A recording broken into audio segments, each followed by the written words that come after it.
இது பெரியார் மண்ணில தம்பி, அது நாணிக்கிடமன் பெரியார் மண் இல்ல. இது யாரு மண்? யாரு மண் இது தம்பி? உங்க பெரியார் சொல்றார் பாப்பாங்கால நக்கிறதுக்கு வெள்ளக்காரங்கான நக்கலான்னு.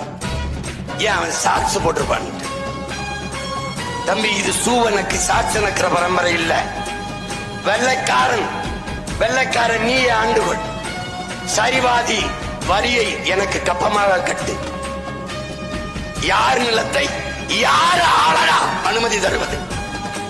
இவ்வளவு பெரிய இனக்கூட்டத்தில் என் நிலத்தை ஆள ஒருவனுக்கு கூடவா தகுதி இல்லை என்று முழங்கிய வீரமகன் உனக்கு மரண தண்டனை என்று விதித்து மரண கயிற்றோடு வருகிற போது கயிற்றை பாய்த்து கழுத்திலே மாட்டிக்கொண்டு தூக்கு கயிற்றை தூக்கி வந்தவன் நெஞ்சை பிடித்து தள்ளி ஓட எதிரி நீ மரணத்தை கூட எனக்கு பரிசாக தந்ததாக வரலாற்றில் செய்தி இருக்கக்கூடாது என்று வீர முழக்கமிட்ட தீரனின் பேரனும் பேத்திகளும் நாங்கள்.